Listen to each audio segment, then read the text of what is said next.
Je suis très content de les accueillir à nouveau. De cela quelques mois, on avait eu l'opportunité d'en apprendre davantage sur le monde de l'hypnose, les origines aussi.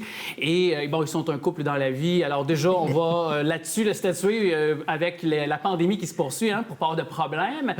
Salut Valérie Deslandes. Salut Alex. Et également Dany Labrec. Salut Alex. Je vais quand même préciser aux gens, prendre le temps à nouveau de mentionner vos titres. Donc, évidemment, Valérie, tu es chroniqueuse à notre émission depuis très longtemps, propriétaire de Global Hypnose, également hypnothérapeute, et Dany Labrec, bien sûr, qui est propriétaire du Centre canadien de l'hypnose humaniste.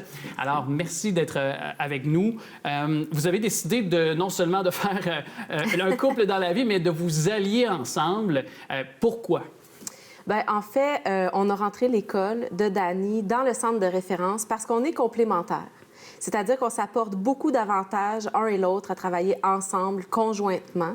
Alors, les avantages pour le centre d'avoir une école, c'est la formation continue. On a le directeur et enseignant principal sur place avec nous quotidiennement. Alors, on en retire beaucoup d'avantages de sa présence et aussi d'être dans les lieux, dans toutes ces dimensions-là, où on peut partager vraiment entre hypnothérapeutes une vie commune. C'est ça, c'est complémentaire, littéralement, je pense. Absolument. Du côté de l'école, c'est de voir les gens qui viennent se former.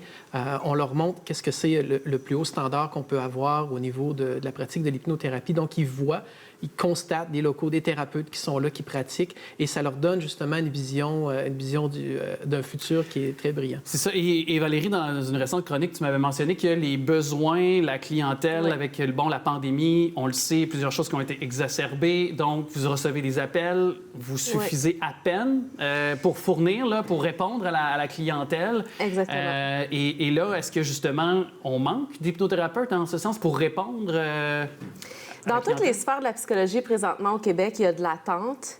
Maintenant, chez Global Hypnose aussi, il y a un petit peu d'attente. On a une nouvelle thérapeute qui va se joindre à nous bientôt. On a maintenant même une adjointe sur place parce qu'on a besoin d'aide au niveau de la gestion, de la coordination, vraiment pour tout mettre en place puis arriver à travailler au mieux, se concentrer sur notre vocation, notre pratique. Oui, c'est ça. Et je pense qu'il y a même une exclusivité qu'on parlait avant d'ouvrir les caméras avec certaines associations, je crois, c'est ça? Oui, on a des exclusivités avec l'Association nationale des naturopathes. On a des exclusivités entre nous deux également. On est de plus en plus référés par des professionnels de la santé dans toutes sortes de sphères, là, surtout les physios, les ostéos en ce moment. Nous aiment beaucoup. Oui.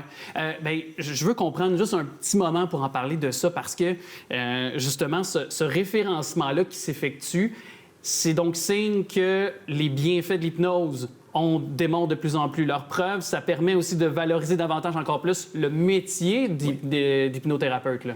Absolument, oui, parce qu'on veut non seulement le démystifier, les gens qui viennent se former aussi, on apprend à adresser ça, l'hypnothérapie, les bienfaits qu'ils ont. Donc, dans les formations, on le voit, les cohortes donc, qui sont formés apprennent finalement aux gens les bienfaits de l'hypnose. Oui. Puis, est-ce que aussi vous voyez peut-être justement...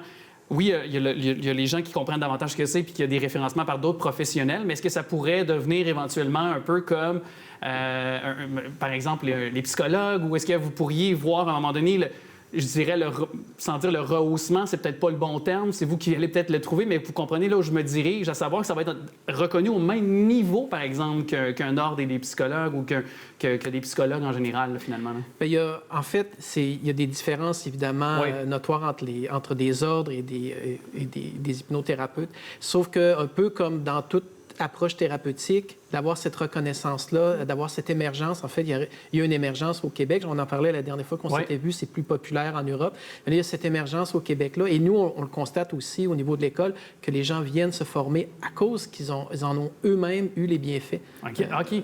Donc, et c'est important de dire que si quelqu'un va se former chez vous, c'est pas nécessairement dans un but de devenir un hypnothérapeute, peut venir juste pour lui-même, sa qualité de vie, des gens autour de lui, juste pour être en mesure de peut-être être bien outillé pour mieux faire face à certaines situations de sa vie.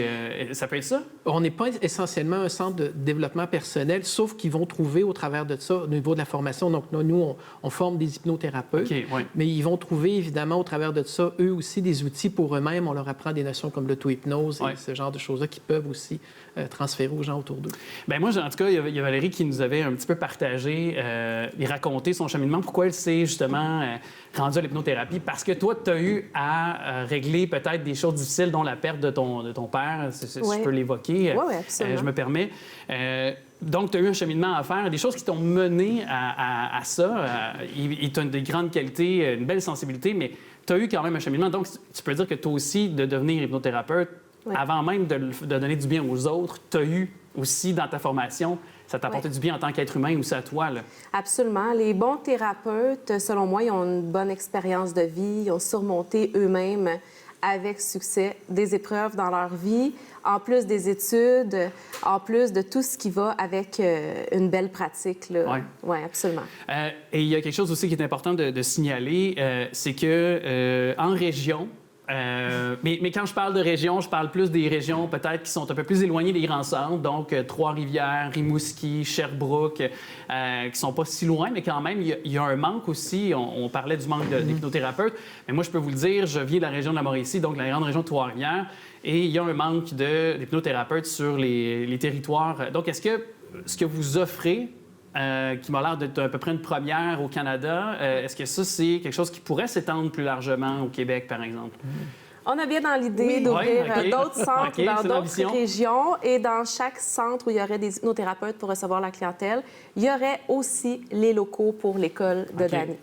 C'est quand même intéressant. Et virtuellement versus le faire en présentiel, là, je veux dire, d'être dans une clinique, c'est pas pareil. Je veux dire, on s'entend-tu que c'est pas la même chose, là? Pas du tout.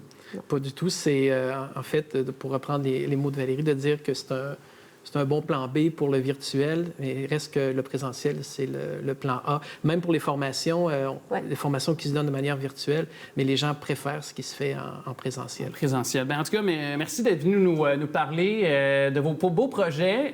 J'espère vous recevoir encore dans un certain temps, dans un certain délai, puis d'avoir d'autres projets, de pouvoir parler d'ouverture un peu partout au Québec, parce que ça peut faire du bien. J'ai été moi-même un client chez toi avec Valérie, puis je peux témoigner que ça m'a donné vraiment des bienfaits. Ça permet de faire du ménage et de pouvoir... Le sommeil, ma qualité de sommeil s'en est trouvée améliorée.